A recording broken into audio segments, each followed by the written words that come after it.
KM4MKL here. This is a a sniper assassin run for the Freedom Fighters mission in Colorado. This is for Hitman 2. The strategy for Hitman 1 would be similar, although there would be some differences.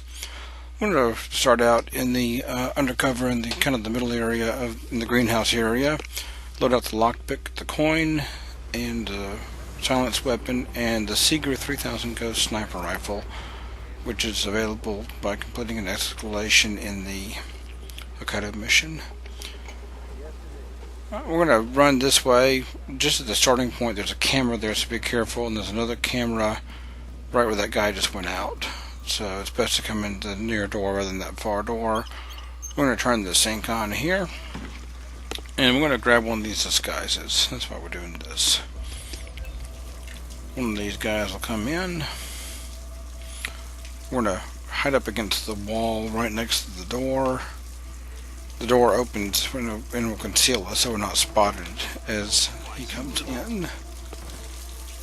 Wait for him to, ideally wait for him to turn off the water. Apparently 47 has not been trained how to turn off a faucet, although he can obviously turn it on. If we don't turn the faucet off, people will come back in here and spot the body. But that's going to be fine for Sniper Assassin because the bodies can be spotted even for non-target NPCs. Shoot that camera out and run before anybody can see you. And you can see somebody's finding the body we left, but that's alright. I'm going to come up here. We're going to kind of come over towards this side of the greenhouse area and out this way. That pole up there does have a camera on it. That's a camera that would spot us from the starting location if we're not careful. I'm going to use instinct to make sure it's not pointing down here, but it's not, so I'm good. I'm going to come over to the red barn area, and the sniper rifle is stashed just at the top of the stairs here, or through the door at the top of the stairs. So I'm going to come in this way. I'm going to grab the suitcase and equip a coin, and I'm going to distract one of these guards over to right about here. And what we're going to do is we're going to choke one of these guards out, leave his body, and we're going to hide the other one in the trunk over there. We don't want to hide both in the trunk because I'm going to have room for a good old 47 in the trunk, and you'll see why in a second. I'm going to knock him out, come over here. I wasn't to distract him, but I just wound up bopping him in the head. Be careful when you do this. You can get spotted by somebody down below if you do that, but I got lucky and I didn't. So we'll dump this guy, and I'm going to kill 3 of the targets in this window. That's going to be Bavardi Patel, Sean Rose, and the other one. I can't remember the other one that's not the Israeli guy. Take him down with extreme pressure. Take her out. Every time we take a shot, it's going to cause a lot of commotion here. So I'm going to hide the rifle in here, grab the suitcase, and go in here and hide. The reason I'm doing all that is because when I come back out, I don't want to be holding the sniper rifle, because what's going to happen is they're going to search this area, and when they do, they're going to wake up that guard that I knocked out.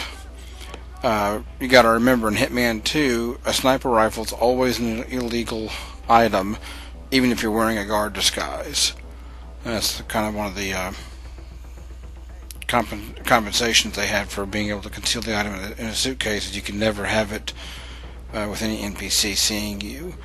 So if we come out of the trunk here with it in the suitcase, we're fine, because he's not an enforcer. However, he will be an enforcer if we have the sniper rifle strapped. We also cannot leave the suitcase out, or the briefcase rather, outside the trunk, because if we do, when they come up here and search it, they'll consider it an illegal item and they'll take it away. So we need to make sure it is with us.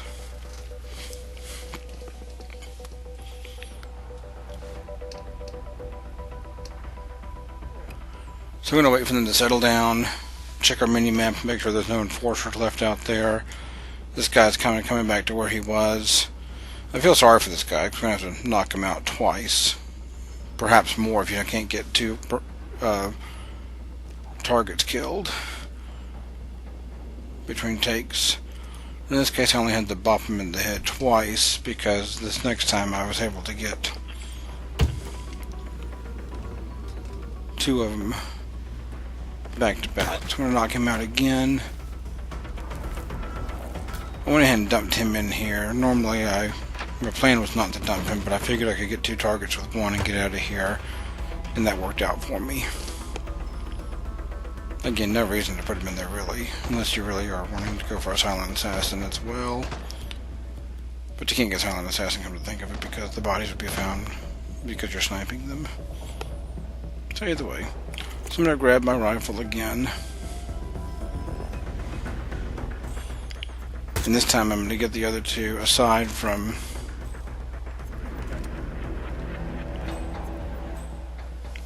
Mr. Berg.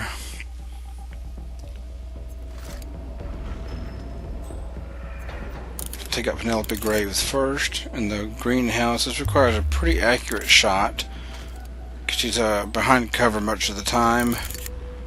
But if you get it just right, 2 times the charm, I got her. Very quickly, if I can get Sean Rose before they get up here, I'm going to do that too. I decided to shoot him through the window. And they are going to be up here very quickly, as you saw earlier. So I'm going to pack up the rifle and get out of here as quick as I can. For some reason the guards did not come up to investigate, even though I shot twice. I was pretty sure they were, so I hid right here just in case. And I did a save here as well, and I had to do a restore, so you'll see a kind of a cut scene here, or a cut there. But that's a good place to save. So now we're going to kill Ezra Berg, and I'm going to do that from right here. There's kind of a gap between, from our vantage point here, between the garage where he does his little experimentation and the edge of the barn. Don't unpack the rifle until that enforcer passes by, if he's not already over there. And we're going to have to wait for him because when we use our instinct to look at our map, we can tell that he's actually in the basement of the house. And he will eventually walk this way, walk across on the far side of the barn, and then into the barn. The only place you can shoot him is between the red barn and between the garage, rather. He'll walk behind the garage. So we're going to keep instinct going. The problem we have here is that the enforcers on the other side of the gate there can see us when we do this. And the gunshot can be heard by these guys down here. Those two Spec Ops enforcers. So what I'm going to do is when Ezra Berg gets near, I'm going to shoot the fence down on where those two enforcers are on my right to distract them. And then I'm going to take the shot at Berg. So you can see Berg is going to be coming.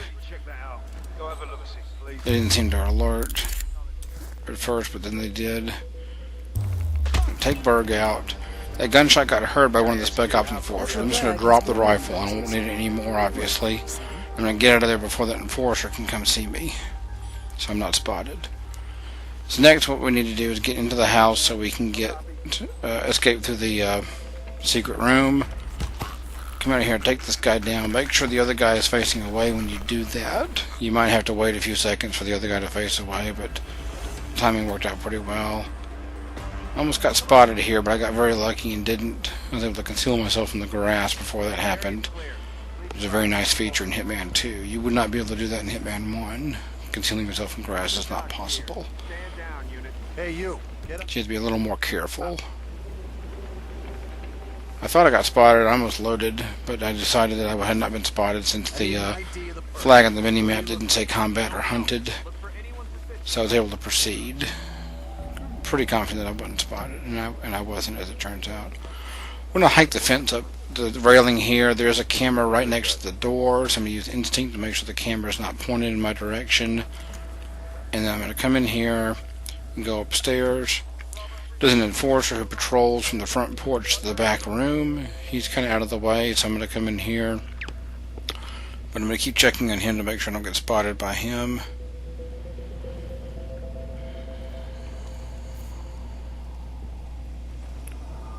And when these two hackers are turned away, I'm going to print the face mask. I'm going to need to escape. Come in here so they don't get too suspicious of me. And then you just need to wait around until you get an opportunity to snatch the mask without being spotted. Again, all this time, keep checking that mini-map and make sure that an enforcer, the soldier who patrols from the front porch to the back room, doesn't see you. Because he can easily see you through either one of those doorways. So I'm going to wait around for these computer geeks to get out of my way.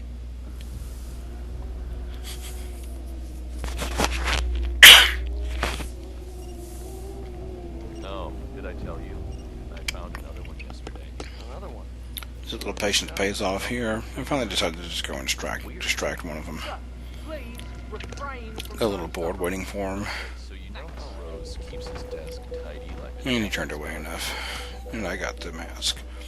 So now when I go downstairs again, watch out for that soldier that we mentioned before. He's right there, so I'm not going to go out yet.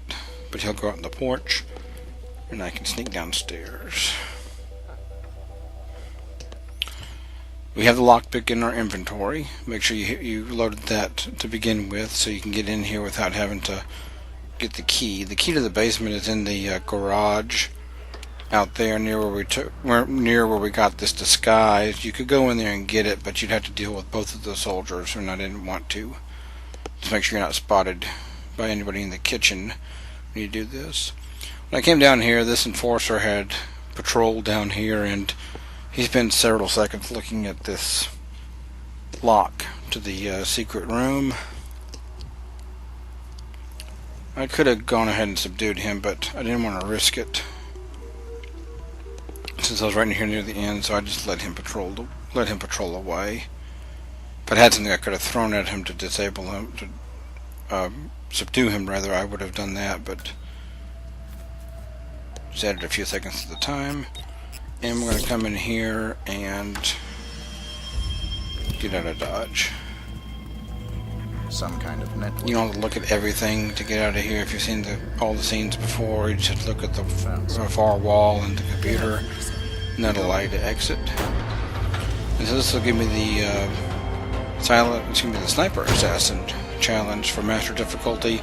I didn't complete it on casual and professional, so I get credit for all three. Remember, you get credit for the less difficult difficulties by completing it for one, but this will give me 3 challenges there. If you have any questions, put them in the comments. If I don't know the answer, I'll make something up or tell you how to find the answer.